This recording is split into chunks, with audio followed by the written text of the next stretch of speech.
And the reason this story got a little bit prominence and got written up is, This is the you know, crazy part. yeah, there was a thing in the Wall Street Journal that someone showed in my Wikipedia that I saved Jack from a grenade or something. Yes. That part is not true. Oh, it's still in there. It says someone threw a I grenade just and thought, you walked up and took what it. really happened is, as Jack, after I introduced him, sat down, Jack gets up to talk. A guy comes running down the middle aisle of the auditorium in a hazmat suit, a full gas mask, Yeah. Okay. That's true. bearing a pail with fumes coming out, Oh my gosh. and drops it right in front of the podium and runs out the door. Okay. That's what happened.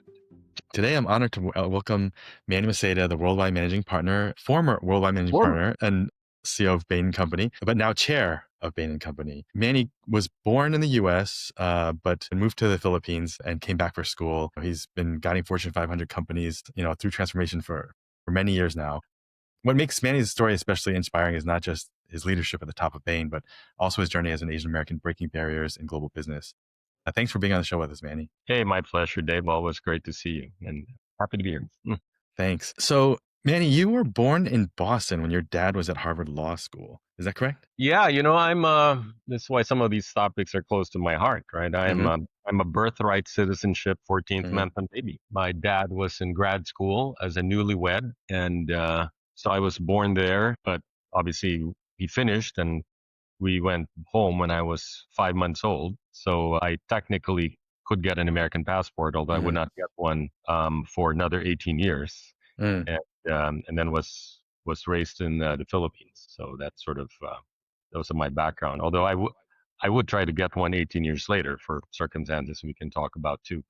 But yeah, I grew up as a Boston kid, and the only thing that gave me, by the way, was I grew up as a fan of the Celtics and the Red Sox on the other side of the Pacific. Yeah.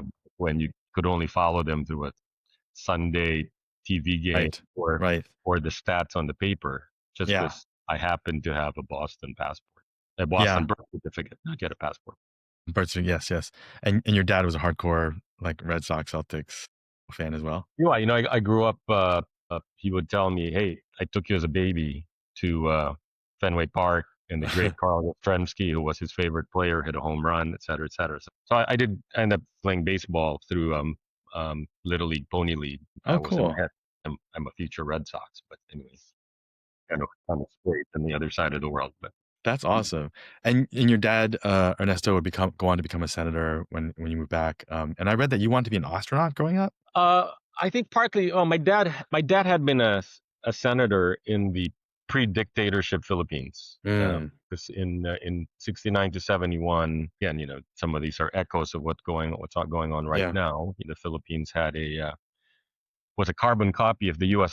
Constitution, because the Philippines was given independence on the 4th of July after World War II, had been a U.S. colony. That's why we all speak English in the Philippines. And as part of its becoming an independent country, it was literally carbon copied the U.S. Constitution. A Senate, a House, a judicial, and 2 4-year terms as president, and a Senate. So in 71, as he was approaching the end of his second term, the president of the time, Ferdinand Marcos, declared martial law, abolished the Senate, and basically ruled the country as a dictator. And ultimately, that led to my dad escaping from the Philippines a few years later and settling in the U.S. And so that's and then when Marcos was overthrown, ended up going back into the Philippine government with the widow, Cory Aquino, who became president. But partly because as a kid, I had the idea of Boston, because that's where I was born. I was a math kid. I was an engineer, and I loved astronomy. So yeah, I said someday I'd like to go to MIT, and I read everything I could about the Apollo lunar mission, and my idol was Buzz. Not Buzz Lightyear. Before Buzz Lightyear, the original Buzz. Buzz Lightyear, the original Buzz Aldrin, who was an MIT aeronautical engineer and became an astronaut. Anyway, that's sort of the origin. Someday I'd like to be, but I'm actually scared of heights.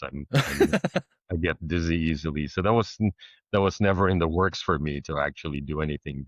But I had a chance to go to MIT years later. Yeah, you got to go to MIT after all. Yeah. met a childhood dream. We all have That's childhood great. dreams. I mean, I imagine if your father was like still alive today, what he's seeing, what you're seeing now is crazy, huh? Like in the U.S. It is, it's like when when you grow up idealizing the Mm-hmm. democracy and U.S. principles because you're in a dictatorship, because this is where everything's supposed to work and clean. To see some of the stuff that goes on now, it's kind of sometimes it's perverse. It's like Yeah. Ferdinand Marcos Jr., the son of the Yeah. dictator, is now the No. democratically elected president of the Philippines, right? So, things come around. Yeah. And then here, it's kind of interesting to see what's going on against Mm-hmm. the rule of law and the separation, the power of Congress, etc. So Yeah. or even questioning my own circumstance, Mm-hmm. birthright citizenship. Yeah. Yeah. If based on some of the rules the current government if this had happened to me today, I wouldn't Right. be a citizen, right? Yeah. So that's Yeah. sort of, or even my dad was granted a political asylum as an immigrant, political refugee Yeah. When you moved to in New the York, right? When you moved here. 1980s. Yeah. Yeah. That's how I got to New York. Yeah. Very hard to do today. Yeah. So yeah, kind of kind of strange times in our world, Yeah. given everything I grew up with, you grew up in, and what we're Mm-hmm. used to. Mm-hmm. Yeah.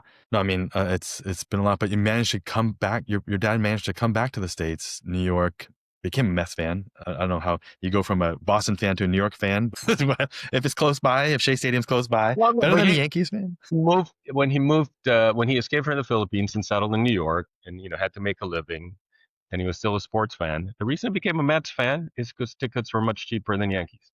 Yeah. That's Oh, there you go. all it was. Queens. Yeah. So they were this was early '80s. They Yeah. were not Hey, a that's a great good time. team. That's a good time to root for the Mets. Well, then '86 Then not so happened, good. and then they After, actually won the World Series in yeah, '86 yeah. against the Red After Sox. Dwight, So weird. yeah.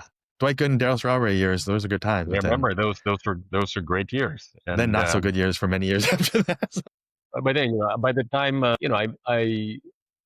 visited him in '81. I had finished my freshman year at the University of the Mm-hmm. Philippines, and I hadn't seen my dad in 2 years. And he encouraged me, "Can you come visit? Because you can actually leave the country. The Yeah, rest of the you're family yeah, can leave the country." yeah. So I went to the U.S. Embassy in Manila with my birth certificate from Newton Wellesley Hospital, and then within literally a couple of weeks, I had a U.S. passport. I came to Wow. visit my dad in New York for that summer. He basically told me, "Don't go back," Oh. and I stayed. I was able to get into the Illinois Tech on the south side Mm-hmm. of Chicago, Mm-hmm.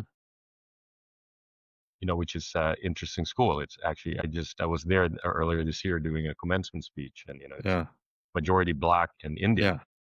um, very diverse. But they gave me a full ride, because Yeah. you had to also find a way to fund your education, Mm-hmm. and they gave me credit for my first year at the University of the Philippines. Oh, That was a good. big deal because you That's could good. come in as a transfer student. '81, I literally on short notice ended up showing up in Chicago Wow. in August, and 44 years later, I'm still in the United States. Yeah.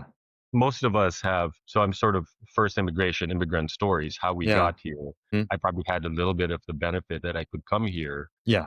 with a passport, Yeah. even though I'd never spent any time here. And that was the start of my, journey into the American workforce, Yeah. that I'm still a part of Yeah.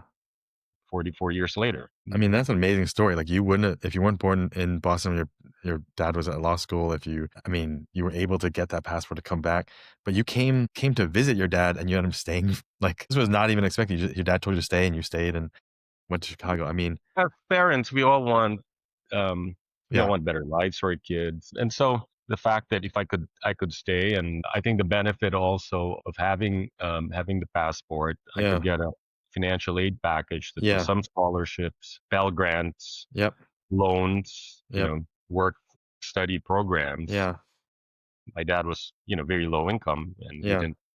And one of the realities of, the dictatorship, everything my family had was sort of went away in the '70s. yeah, So there's just a very practical issue of yeah, funding the education, which I'm yeah, grateful to Illinois Tech for doing that for me. And yeah, so I spent 3 years, got a good job coming out. My first job out of college yeah. was as a DuPont, chemical engineer. I went to yeah, work for the DuPont company, in plastics. And I did get into business school as a senior. Back then, you could actually go Yeah, go straight. Yeah. straight, but I Yeah. deferred. Yeah. So I deferred to work in DuPont first, and DuPont, then yeah. would end up getting my MBA, entering my MBA 3 years later. Finally got to back to Boston. Yeah. Finally got to MIT, Yeah. and then I learned about an industry I'd never heard of Yeah. called management consulting, Yeah. and found a summer job in San Francisco with a management consulting firm called Bain. And 37 years later, I'm still in Bain, San Francisco. So it's Yeah. like, I put it that way, I've actually led a relatively boring life, right? Well, I I'm don't, still in I'm still in my summer associate job that's true. from your That's MBA true. Hey, program. you're How many of your classmates could you say that about? not many. Jenny Tung maybe is the only one. You know Yeah, Jenny. She's of still at Bain. course. But so okay, let's go back though. So that means your mom and siblings were still in the Philippines when you came, Mhm. and when were they finally able to come see you guys? My mom and dad had split up. I'm the oldest of 5 boys. Yeah. So in the 80s, I could go back and forth. So I did go back to Oh, you could Manila go see them. in 84 when I graduated from college. I went back before starting my full-time job in Wilmington, Delaware.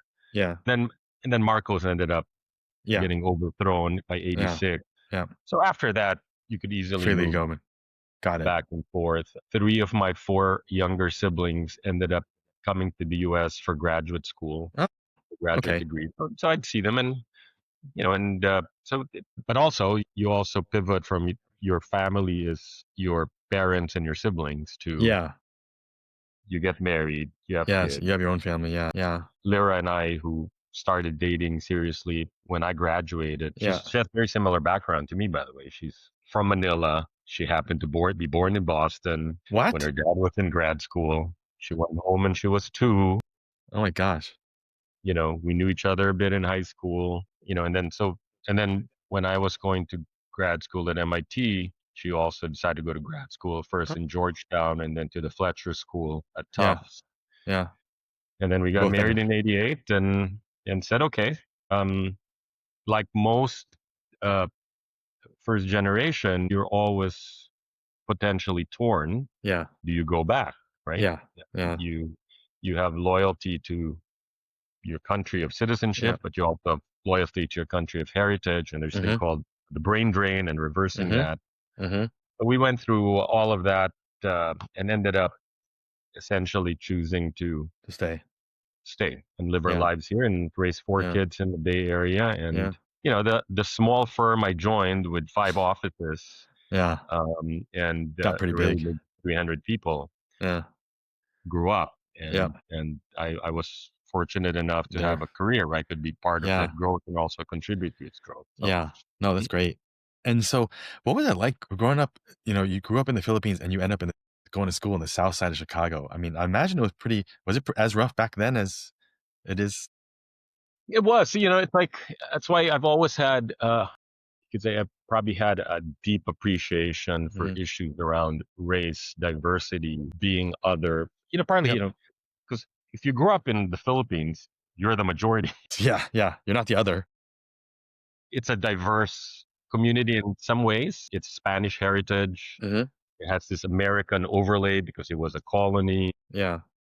But we have minorities that are sort of ethnic Chinese. Yeah. But you're not really exposed to the starkness of. Yeah. And then you get plopped into the south side of Chicago. The school is right next to Comiskey Park, where the Yeah. Oh wow. surrounding neighborhood is majority black. Yeah. The projects, Yeah. and then you just say, okay, that's a big life adjustment. Yeah. I come to the States visiting places like, well, I had only been there visiting New York for the summer to see my dad. Yeah. I think I know I'm full. So I think it's adjustment, although, like most places, because it's a university setting, most universities have prolific international Mm-hmm. diverse populations. Mm-hmm. So yeah, you get exposed to not just different races, Yeah.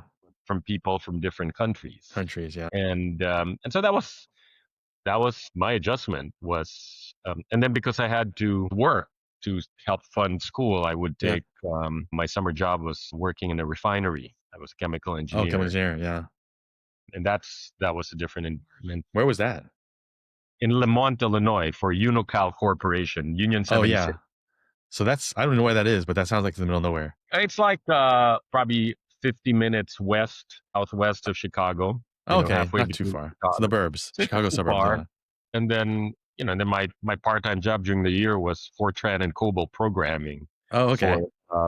for a commodities broker in downtown. So you got exposed. South side is different from downtown, different countries and companies. Yeah, so you're making adjustments, right? A Yeah. different culture, a different country, a different weather. Yeah. Because Freezing. you see snow for the first time. It's really Yeah. cool. Yeah. But You get over it quick. City snow turns black and brown right away. Yeah, it's so pretty, then it's not. Yeah. And then becomes ice. It's all adjustments. Yep. And so I probably have always tried to say, hey, I can live and work in an environment that's just very, very different kind of people from different countries, from different races, from different religions. Yeah. And then my first job was in Wilmington, Delaware. Very, very preppy East Coast environment, right? So very different. Very white. Is it very white there? I joined the company called DuPont. Yeah. Now we had a starting up, the training group of all the recent college grads, or maybe 20 of us they probably had some diversity, but not much. And then corporate America, you're all encouraged to join the DuPont Country Club, which, by the way, where I learned to play golf. That's really golf. Okay. Because turns out if you're an employee of the company for $30 a month, you can have unlimited golf. It's sort of a perk. That's pretty good. IBM had a country club like that. Firestone's famous. That's a little bit how corporate America trained corporate America. And they had 72 holes. So because there's nothing else out there. Yeah, it's in Wilmington. It's about 45 minutes south of Philadelphia. Yeah. You can go to the beach. Yeah. Rehoboth Beach. You're an hour and a half from Atlantic City. Yeah. But literally, it's literally just part of the environment is the country club group. And yes, that's also interesting racial dynamics, etc. Wealth dynamics too. Yeah. But then you pick up.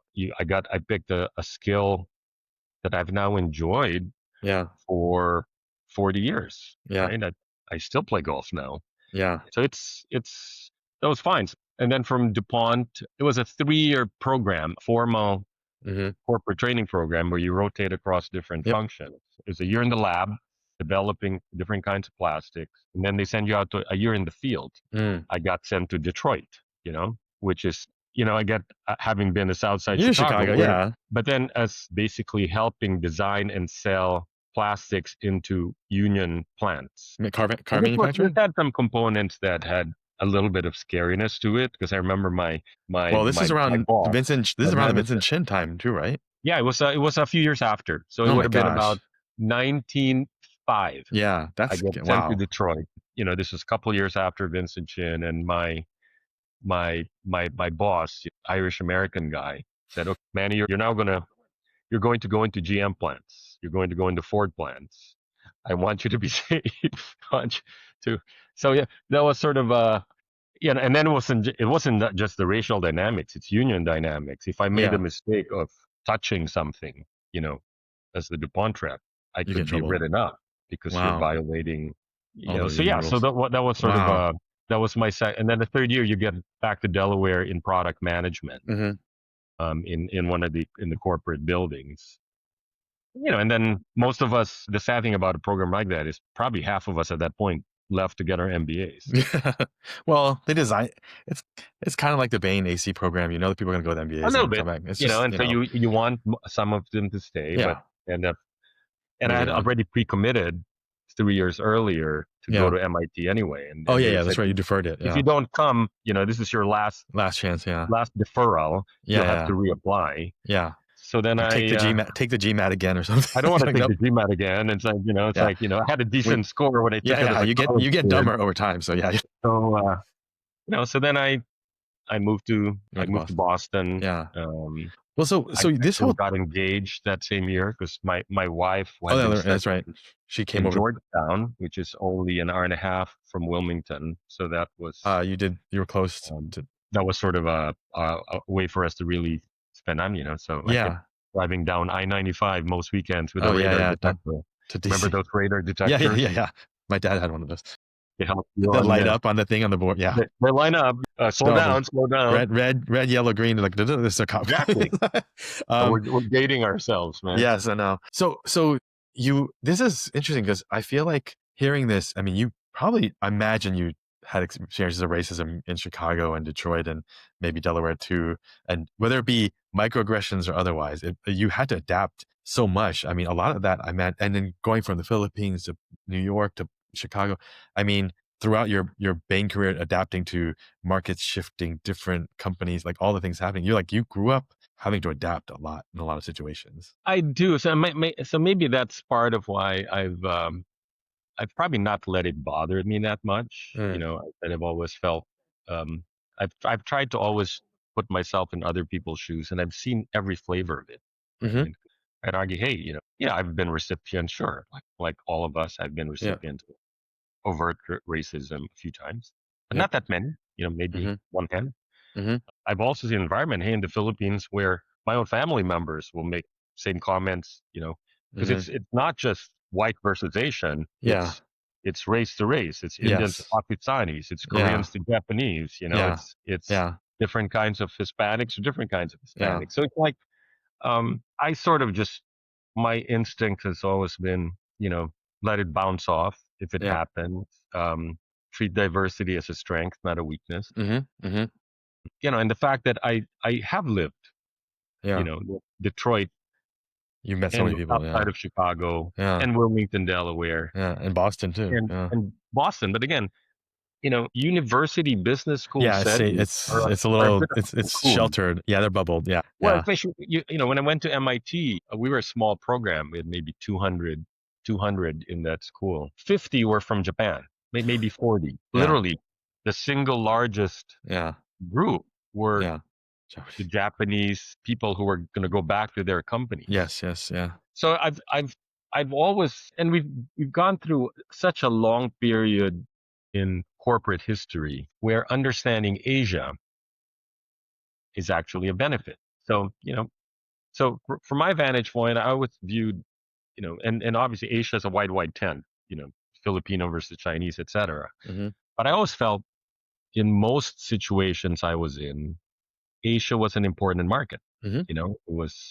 It's a place to grow. It's a place to invest. Yeah. And so having an understanding of that for me was kind of always a plus. Yep. And that's why I felt I would always lean into it as Yep. opposed to avoid it. Yeah, no, that's great. And I think it helps to have that perspective versus trying to hide, or be ashamed of it, or some people they'd rather assimilate and not have that, stand out for them. But I think it's if you're going to lean into it, and that's a point of pride. It's great. You do. You lean in, and you not that it doesn't, not that you don't know it is or it doesn't bother you, but Yeah, but there's also an empathy. Give you a good example. Obviously, when I was already CEO of Bain, and then COVID hit, yeah, and suddenly we're all in Zooms where you can count, you can see every face. yeah, yeah. Or if I go into the U.S. Business Roundtable, right, the 240 Yeah. CEOs, largest companies in the United States, you can, can't help but notice. You can see yeah, the count. yeah. You're the You can only see. one. Yeah. Well, but there might be a few other Asians, but Yeah, again, there's not that many blacks, yeah. and there's very few women. Women, yeah, So I try to have that increases your empathy for all the other flavors. yep. It says, okay, yeah, there's 100 CEOs in this Zoom, Yeah, and there's 80 white men yeah, and 10 men of color of different kinds. A few Asians, a few blacks, a couple Indians. There's only 10 women. So so that's just some of the realities. right. So we've all watched progress Come and happening. go. Yeah, yeah. If I spent the day here in the Toronto office, and I look at this large, diverse Oh, community Toronto's very that diverse. makes Yeah, up Bain here, and say, well, Bain started with 7 straight white guys in Boston, yeah, led by Bill Bain, yeah, right? yeah. Today's Bain is very different Very from different. what we Yeah, were in 1973. It still could be better, and diversity happens in different parts of the world. In fact, yeah. the least diverse office in our system actually is Korea. Think about that. Yeah. I can count in less than one hand how many non-Koreans are in that office. Yeah. Versus if I'm in a place like Toronto or London or Zurich, you'll have a melting much more pot. diversity. Yeah. So I've probably had a global perspective on race that will be different compared to if you happen to be, the only Asian kid who grew up in your community in Eastern Pennsylvania and had to deal with that. So I'm grateful for that, and I'm blessed. And it's a strength for sure. Okay, so I do have to touch on one story at MIT. I want to verify if it's real. That Jack Welch. How did you actually get Jack Welch to speak at MIT? I did, actually. That is a true story. How did you reach him? Well, because I was in the Detroit thing? DuPont Plastics. Yeah.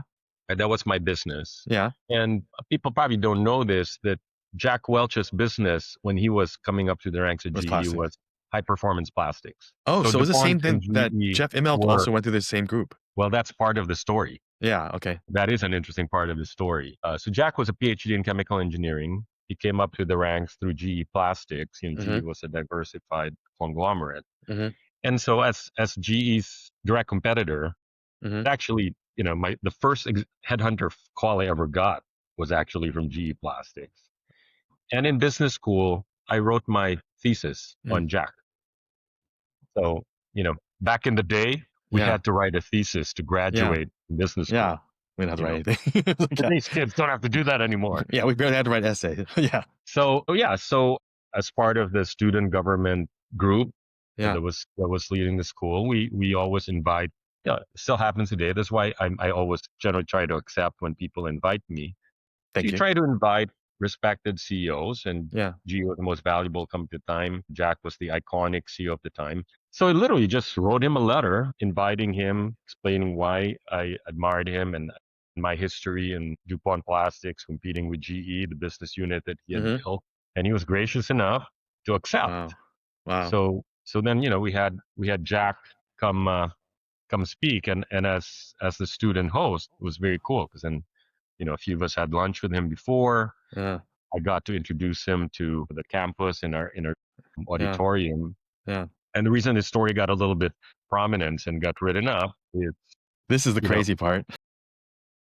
There was a thing either in the Wall Street Journal that someone showed in my Wikipedia that I saved Jack from a grenade or something. That part is not true. It's still in there. It says someone threw a grenade and you walked up and took it away. What really happened is, as Jack, after I introduced him, sat down, Jack gets up to talk. A guy comes running down the middle aisle of the auditorium in a hazmat suit, a full gas mask. Yeah, okay, that's true. Carrying a pail with fumes coming out. Oh my gosh. And drops it right in front of the podium and runs out the door. Okay. That's what happened. So Jack jumps back. We're in the audience. Oh, what's going on? It's like, I'm the host. So I get my handkerchief, put it in my mouth, grab the pail, bring it out, and confirm what I thought as someone who's been to kids' parties in the Philippines. It was dry ice in water. Oh, okay. And it was a protest against some of the environmental issues at the time. The plastics. Yeah. So that is true. Okay, so it wasn't a grenade. It was a bucket of dry ice. I didn't throw my body. I'm not that stupid. I was like, wow, man, that's pretty brave. No. So Jack went and finished his speech. So that's the official end of the story. Okay. Wikipedia the unofficial part, which was interesting, is, a couple of days later, I get a handwritten note from Jack, which was his style at the time. Turned out to be famous for handwritten notes, inviting me to come down to GE headquarters to have lunch.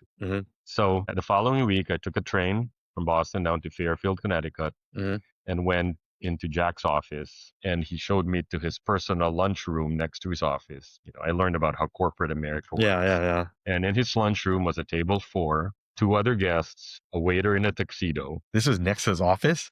Yes, literally. You walk the secret door. That's amazing. That door, and it's the dining room.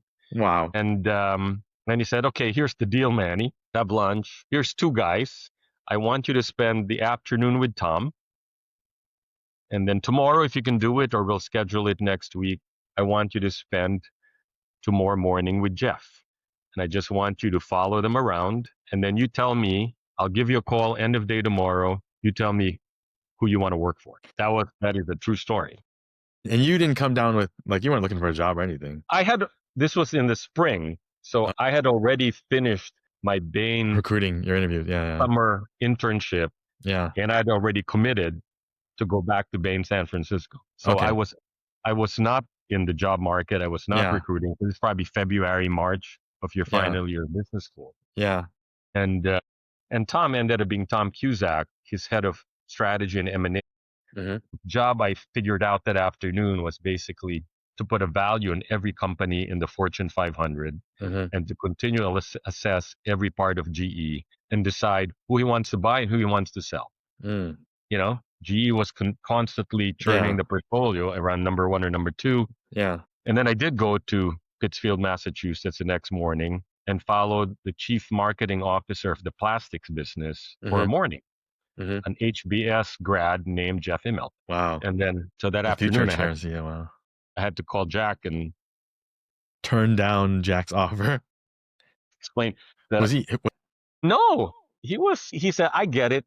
You know, I have kids. I know it's a job. Yeah. Oh, so back then it was cool too. And that's what he thought. He said. Okay. That's good. You know, it already was, even though we were not that big a firm yet. They said, when you're ready, give me a call. Yeah. So I never called him back. You never. I never went to work. Yeah.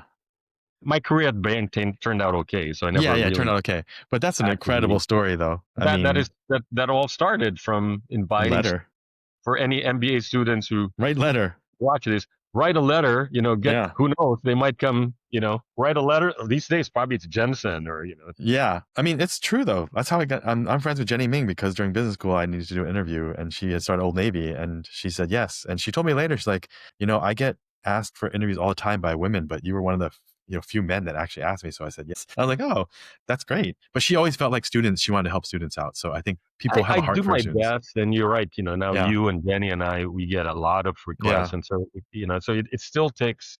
Yeah. If something breaks through, there's a thoughtful way, and part of it's paying it forward. Yep. 100%. Someone did it for me many years ago. So I do my best whenever I can.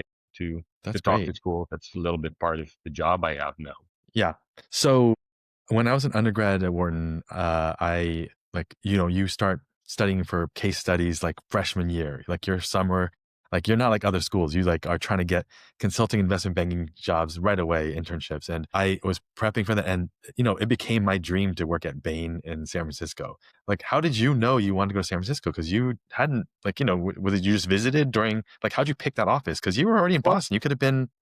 That's another weird story too, right? Because unlike you, having done Illinois Tech chemical engineering, I had no idea this industry even existed, right? Yeah. Then you show up in your first semester of business school, and it turns out business school is not about studying business. Business school is about polishing your resume to get a summer job at either consulting firm or investment bank. Yeah. Two industries I'd never even heard of. Sure. So I sort of followed the crowd like a lemming and did all my interviews. And I was actually fortunate enough. And the first presentation I ever went to that said, hey, this seems like a cool industry was actually by McKinsey. Who back then was the largest firm in industry and it still is. MBB at the time, by the way, McKinsey was number one, Booz Allen was number two, and Boston Consulting Group. BCG, yeah. So those were the big three at the time. And then there were a few small firms, Bain was one of them. Yeah.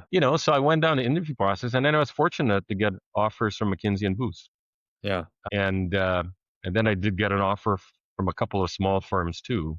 Yeah. I remember Alliance Consulting Group and Bain, which is sort of, sort of an up and coming. So I literally was in the process of accepting my offer to go to McKinsey, New York. Before you accept, we said good protocol is you decline the others first. Other offers, yeah. So as I was declining Bain Boston, he said, wait, before you make a final decision, I know you're from Manila. I know you've said you've talked to us. You want to spend some time in Asia. We have a cool office out in San Francisco. Why don't you fly out this weekend and spend a day with us and see if you'd like it? So I said, free trip to San Francisco. Yeah. Why not? I was like, why not? So I held off on accepting my McKinsey offer. I declined booze, I declined alliance, and I went out to Bain, San Francisco. And the head of recruiting was a second year MBA, GSB 1986. It's summer of 1988, named John Donahoe. Wow.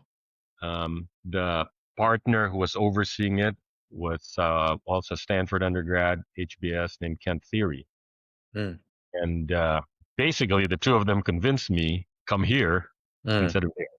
So that's literally happened. So then I started turning down McKinsey, New York, and they said, "Wait, nobody did that back then, right?" Yeah, nobody did that, So it's not like I asked for it. It sort of became this thing, and then they said, "Wait, you should consider McKinsey, San Francisco." So my wife was only semi-amused at this point. So literally, another trip. The following weekend, I flew back again, met with McKinsey, San Francisco. It only confirmed for me that Bain, I felt the fit with Bain, and so I accepted the Bain summer job offer. Now, the nice thing about San Francisco, you and I know the Bay Area. Yeah. It's incredibly diverse. It's incredibly welcoming. I mean, this is 1988, and already we only had 7 kids in the summer associate class in 1988. 4 were Asian American. I was diverse because 6 were from Stanford Business School. And then there was this one late ad from MIT. Who got added. We already had a Chinese American partner, Norm Wu. Really? Oh, wow. So it's like, and obviously once you get into the Bay Area, I mean, was Daly City what it was now? Yeah, I can go eat Pinoy food at Jollibee in Daly City. Yeah, well, Jollibee wasn't around yet. It was still Goldilocks. Yeah. For a Filipino, San Francisco is our traditional entry port into the United States. Right. So it was very easy. Natural, to say. And the only reason I didn't apply for San Francisco is people kept saying you can't get jobs there. From Boston, it's very hard, but it sort of fell into my lap. Yeah. And, so I had a great summer. I agreed to come back. I had a flirtation. Maybe I should go to GE in Fairfield, Connecticut, but not really. You knew. And then I kind of stayed, and I'm still there 37 years later.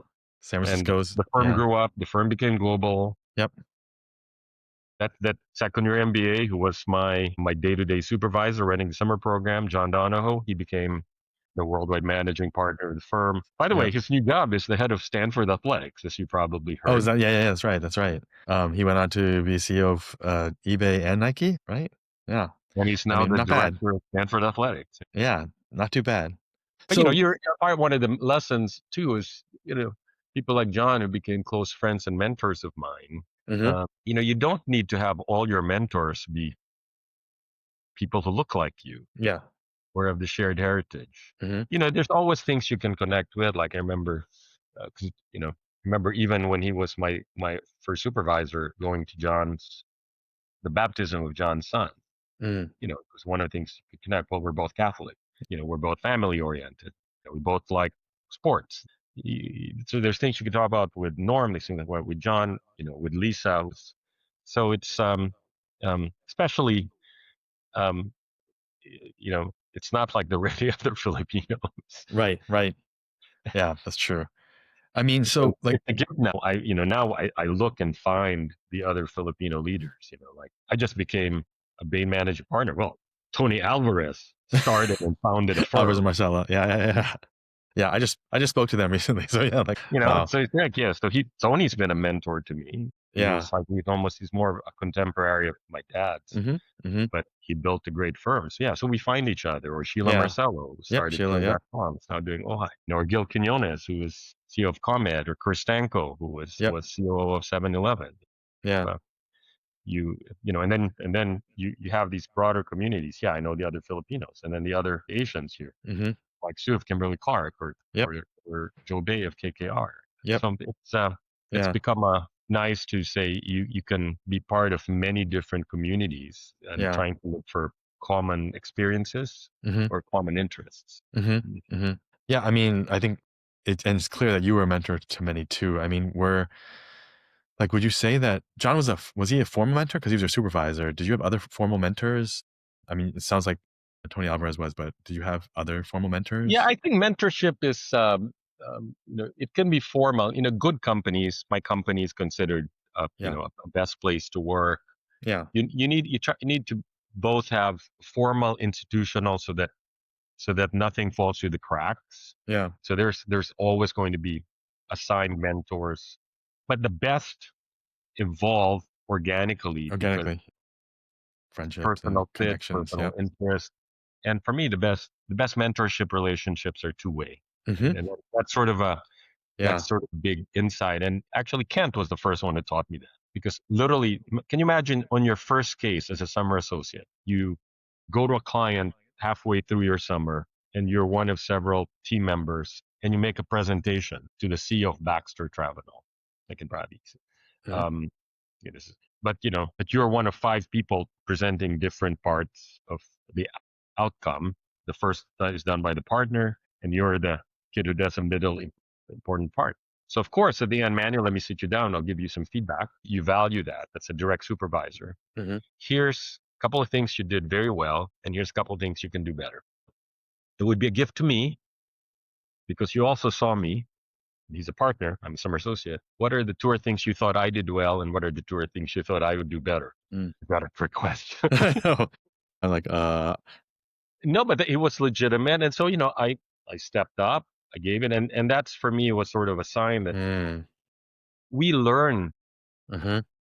we learn so much from our kids these days or from Yeah. younger. So finding mentors, I said the most natural place might be in your direct line Mm-hmm. because they Mm-hmm. they see you, they know you. Yeah. Obviously, they might judge you, they might rate you, they might decide what your bonus is, but Mm-hmm. that's a very natural place. Mm-hmm. And then you have to go broader based on common backgrounds and histories.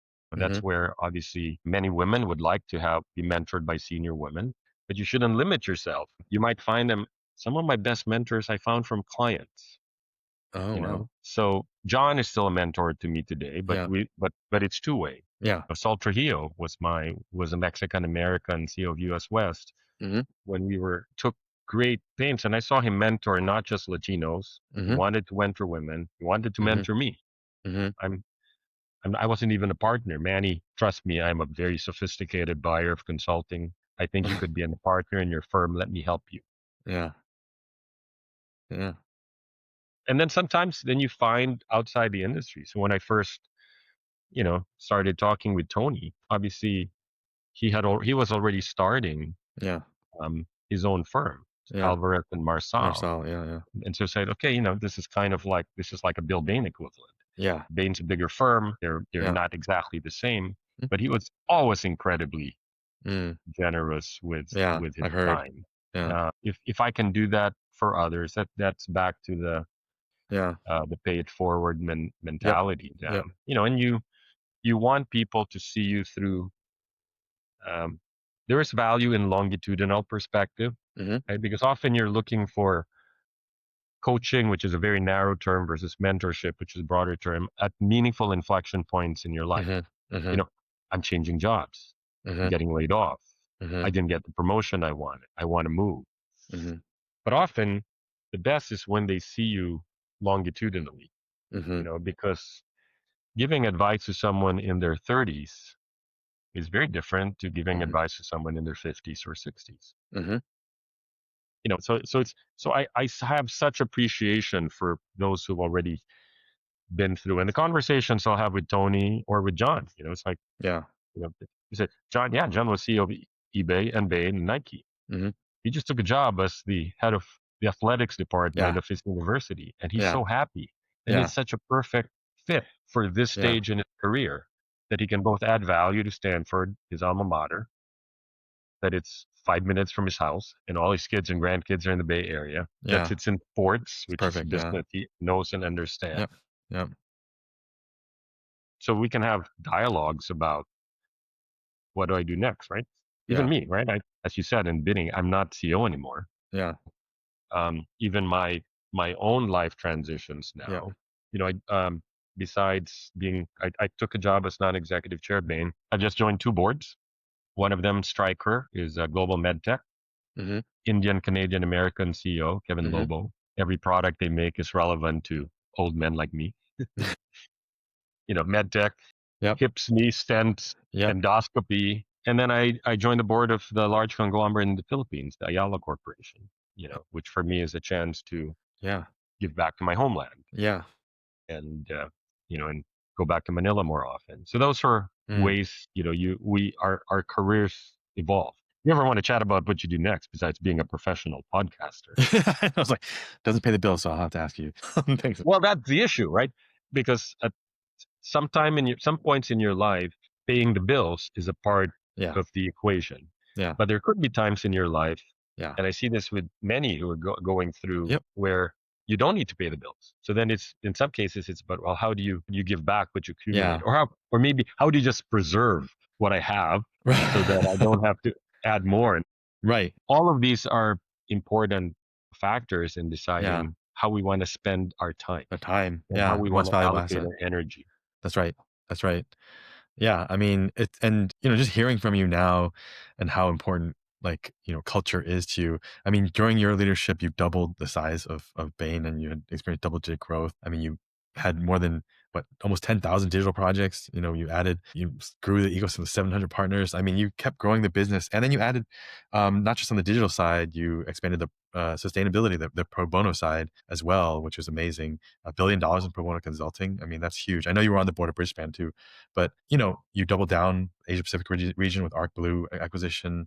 And so you end up in 23, at least the last number I had was 6 billion in revenue and 19,000 employees. So you're running a pretty big operation from the little office in Boston that they started. But it's, regardless of how big it got, you still were consistently voted one of the best places to work under your tenure as well. And you're big on reinforcing high performance culture, not just for employees, but also client success. And you're a strong believer that culture is tangible to business outcomes. And so, I mean, why is it always been so important? Because you even had internal NPS scores for employees. You wanted to hear from the employees about how their teams and leaders were doing. And so you believe that, having direct involvement of leaders in recruiting and training is super important. It seems like this is a running theme throughout your life. Like, how did you integrate that into a culture that is very much sales driven, client success? We need to get as many deals and retention of these clients. How did you make that such an important part of the Bain culture? That last thing you mentioned, how do you do this while also being commercially hungry, is probably one of the ongoing challenges, because I actually think that's not the mission. That's Mm-hmm. sort of hopefully a corollary outcome. I probably started down this journey thinking about this as a strategy issue. If I date back to things like competitive advantage in Mm-hmm. business Mega schools, Porters. the Yeah. thesis I wrote about GE, which is very left brain strategic, Mm-hmm. Michael Porter, Mm-hmm. scale, scope, etc. Mm-hmm.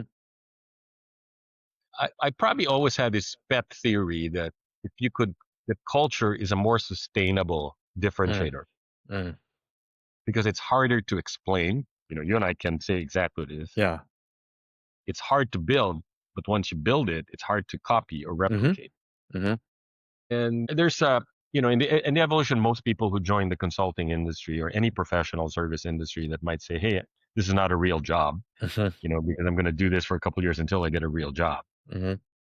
If you appreciate that services is a real job, but the product is not a shoe like Tangible. Nike or Yeah. a phone like Apple. The product Mm-hmm. is people. Mm-hmm. Then you understand that loyalty, being Mm-hmm. able to retain people, Mm-hmm. is actually such a meaningful, powerful strategic metric. Bain, early on in our history, this was in the 90s, came up with the concept of customer loyalty Mm-hmm. and a metric everybody knows now called NPS, Net Promoter Mm-hmm. Score. And the insight is, guess what?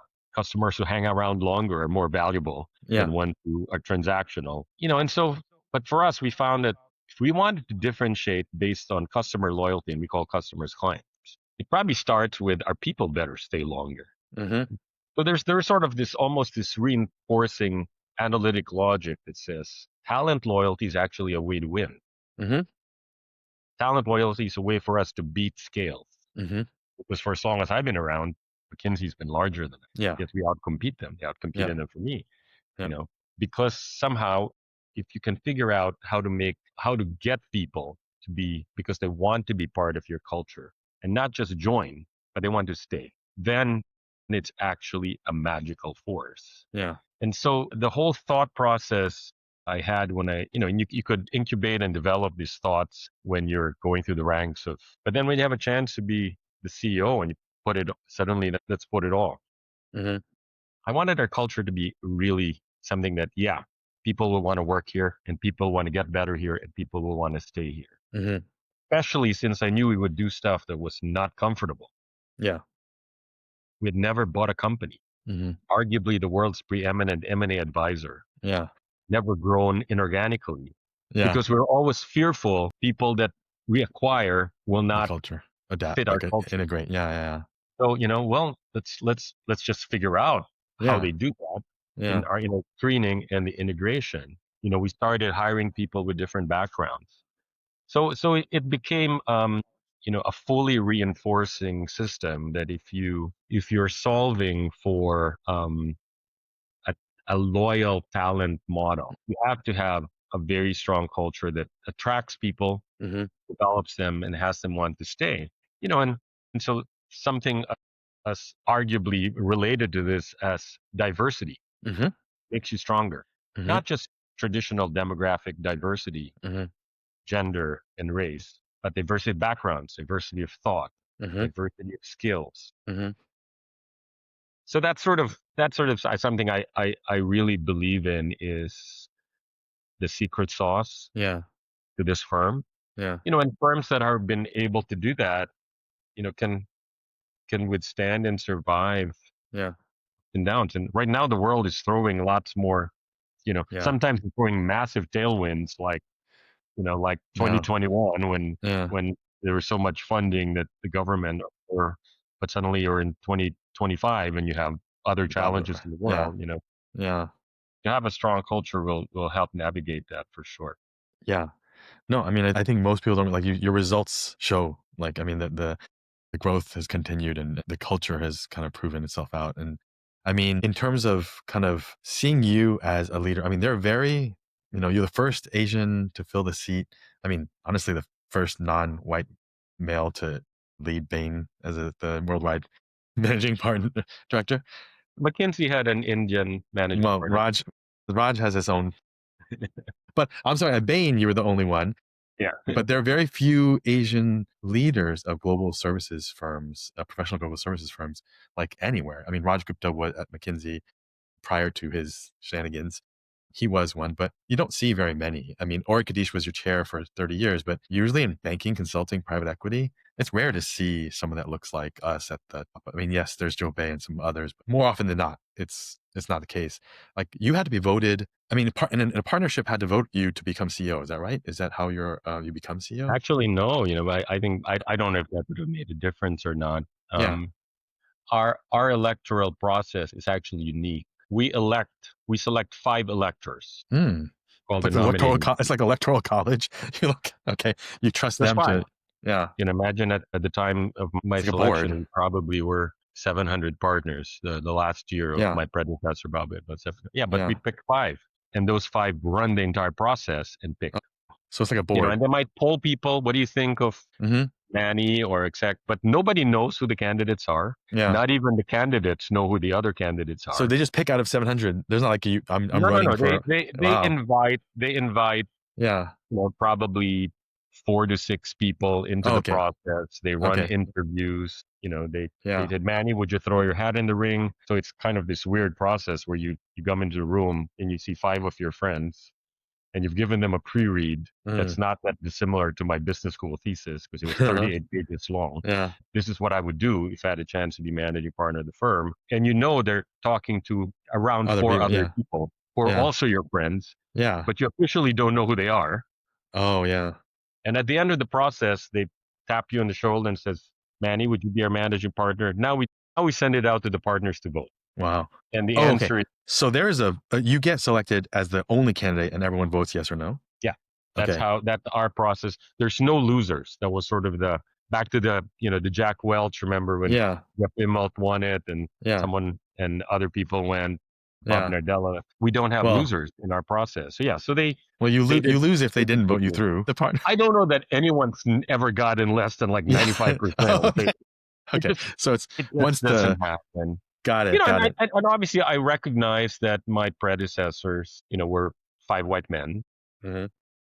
Although, again, you can it was Mormon, Bob was Jewish, John Yeah. was Catholic. John and Steve all came from San Francisco, versus Bill Bain and Mitt Romney were from Boston. Boston. Yeah. Yeah. But part of we still haven't had a woman Yeah. yet. Yeah. It's like what we have. Sure, it's First Asian, but half the Yeah. population is women. Yeah. I know. Still. Yeah. Yeah. So I'd say you want to balance all of that and just get the right person. And I do Yeah. think for a global firm, again, I end up viewing it as an advantage that Yep. I can relate to Asia Yep. because Yep. I'm And from Asia's there. growing. Yeah. Yeah. Was a very important part. Yeah. I spent my career in the United States. Mhm. I can even relate as Filipino, which is sort of very much, a Spanish, Hmm. Hispanic Sure. background Yeah. to, if I were to travel to Spain or To South Europe. America, Yeah. Yeah. hablo español un poco, and See. my name is Emmanuel Perez Maceda. See. So it's become, I view this as it's sort of Strength. an edge. And then Yeah. my successor, one of the things you do is you want to make the firm stronger. Yeah. Successor is the It's first European. Yeah. European managing partner Yep. that we've had. So Christophe de Bousser from Yeah. Belgium. So yeah, I view that as, yeah, it's part of the journey. I'm grateful that I had a chance to do the job. I'm grateful I found both a profession Yeah. and company I really appreciated, and so to the extent I've tried to keep my values inside Bain to continue to embrace diversity, sustainability, technology, Yeah. global growth, especially in this complicated world that we're Yeah. living in, that you've had to deal with hard stuff the last Yep. few years. Yeah. Yeah. The firm's doing well, Hmm. uh, and because of our system, when you take it, exactly when it ends. Yes. You know, Yeah. There's no uh, surprises. Yeah. Yeah. on June 30, 2031, Soft will be done with his 7 years. So I knew that June 30, 2024, Was it? um, I would be done. And that's why you could begin to think Yeah. about other stuff you do. And, so now I'm trying to give back by doing Yeah. this chairman role, and then and helping by joining a couple other boards, still on the Yep. board of Bridgeman, still on the Yep. board of MIT, Yep. still, advisory on Asian American Foundation, Yep. etc. Yeah. No, it's great. I mean, one of the things I hear from a lot of people who message me after reading my stuff is that there's a lot of partners that, or not even partners, they're directors or consulting firms or investment banks, and they complain to me that they're being passed over promotions for MD and partner, and they blame the bamboo ceiling, and that they haven't, they're more talented than people that are passing them by, and they're so frustrated, so they leave, they go in house somewhere, go corporate. I mean, you see at law firms all the time, a lot of people quit, and I think a lot of people from Goldman, McKinsey, they all message me all the time, and they just are very frustrated. And I mean, I honestly, I used to think, oh, this is a bamboo ceiling issue, but then I started realizing, like, well, do they even know the people who are making the decisions? Do they have relationships with them? I mean, because a lot of the talent that you need at a partnership level is sales, and I don't think a lot of the Asian folks, they focus on the work and getting stuff done, but they're not necessarily good at selling. And so I don't know. I think the talents that are needed to be at a kind of the MD or partner position are very different. And maybe like some of the Asian folks that are in those positions they don't exhibit a lot of the things that you need for that. And so I'm not saying that, there isn't a bamboo ceiling for other reasons, but I do feel like it's that relationship building with people, senior executives and the sponsors who would actually get you there is not strong enough. Like, how's your feeling on, there are a ton of Asian folks that work at Bain. Not all of them are going to make partnership, but what is it that you see in them that you would, that you think that it's not, they're all the same, but there must be a theme that you see in a lot of Asians, because we all grow up very similarly, that keep them from breaking through that ceiling. Yeah, as you know, I've had a hard time generalizing. If you look at all the numbers, it says Yeah. sure, relative to our entry, we should have more women partners, we should Yes. have more Asian partners, we should have Yeah. more Black partners. Yeah. Some of it is just a function of time, as a Yeah. firm that started with 7 straight white guys. Yes. Yes. So I do think that getting more senior in professional services, you mentioned there's actually two lanes. Mm-hmm. There is a lane that it's a business. Mm-hmm. So you mentioned commercials, Mm-hmm. right? Um, when you are when you're a young analyst and you define the job as cracking a tough problem, yeah, Mm-hmm. that's part of it. That's fine. Mm-hmm. But to be successful commercial, if you start with it's a business, and Mm-hmm.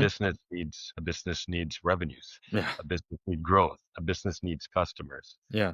I do think the evolution to say that is what defines whether you be a partner or not. Mm-hmm. And it's a little bit like we found in certain industries, you create tracks for the non commercial side, the Yeah. chief scientists, etc. Yeah. But I think that is an important skill to cultivate. And Mm-hmm. so, embracing the ability and finding the ability to build relationships with all types, including Mm-hmm. people who don't look like you. And Yeah. most of my clients were older white men, right? That's Mm-hmm. sort of just who happen to be the buyers. And Yeah. so how do you figure out, it's like I do mental gymnastics. Oh, Mm-hmm. my client's going to think of me as the adopted Filipino kid that he wishes he had. Literally, that's how I thought about it. Because not only are you dealing with race, you're dealing with age issues. Mm-hmm. Mm-hmm. Think about how intimidating it is. Yeah. I'm I'm trying to convince a billionaire CEO to pay me Yeah. millions Yeah. to give him advice on strategy. Yeah. There is just The dynamic is very unique. a strange thing to say to break through that. Yeah. And then I do think management is different from sales. Mm-hmm. So even in a firm like Bain, we don't think about the job of being the head of the practice, the head of the office, the head of the firm as being the best salesperson. Mm-hmm. Because, it's the best talent manager. Mm-hmm. So I do think if you want to go through those, you just have to embrace the aspect. It's easy for me to say I was able to succeed and burst through the ceiling, but as you could tell, I try not in my mindset to think about it as a Yeah. ceiling. Yeah. I'd say, hey, yep, it's a challenge. I'll figure out Mm-hmm. how to overcome it as I've done most of my life, and I'll Yeah. do it. Then at the same time, now that I'm here, everything I can do, that's why we have an Asians at Bain ERG. That's why I encourage mentorship. That's why I encourage Yeah. coaching. You can both acknowledge that ultimately we're all going to do the right thing by getting the best people for commercial leadership or management leadership. And hopefully that those best people will be a very different person. And I see that, and Yeah. I have a longitudinal perspective because I see it so much better now than it was, you know, 30 years ago. Yeah. We just need to keep working at it and keep getting better. Yeah.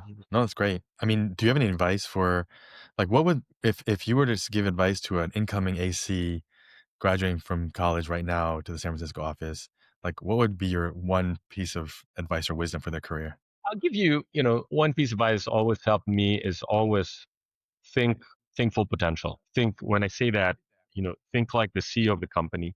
Because an AC, a consultant, even a manager, you're just going to get one piece Mm-hmm. of a project. Mm-hmm. If I always did this as an exercise, even as a young kid. My client Starbucks. I'm doing procurement on milk. Okay, if I can connect the dots that having a better model for buying milk somehow make Starbucks a more valuable company, and I know how to connect those dots. If I get better milk, it's a better product. Got better cost milk, it's more margin. Mm-hmm. Work it all the way up. Yeah. That's a trainable skill, I Mm. feel. And then a tactical skill I find, as we talked about today, figure out and find mentors. Mm-hmm. And don't be shy, whether it's writing a letter to Jenny Ming or to Jack Welch, asking someone in your lane who may not look like you, because there's Mm-hmm. not that many who might look like you. Mm-hmm. Would you be willing to coach me, guide me? Can I Mm-hmm. ask you about this question? And by the way, if they make it two-way, don't be shy about giving them advice back. I think if whether it's Bain or elsewhere, you try to have those perspectives, you have hopefully a better chance of success in whatever Yeah. field you're in. That's So I great. I know we're mean, up to time, but no, thank you, Manny, so much. I mean, the big picture thinking is so huge, and I appreciate your time. Have a safe trip to New York, and appreciate I you get to see my giving us kids, your advice. we're all in New York. Well, two are in New Yes. Oh, York, one's good. in DC. Well, one is in Fun seeing. Singapore. Wow. Yeah. Well, good. Have a good time there, and I'll see you back here in San Francisco. We'll go play soon. Thanks, my friend. Thank All you so right. much for having me, and best wishes, everybody. All And thanks right. for listening today. Thanks, Manny. Take care. Thanks for listening to this episode of Hyphen Nation. Please subscribe to my Substack at www.davelou.com. and follow us on Instagram at the Hyphen Nation and LinkedIn at Hyphen Nation.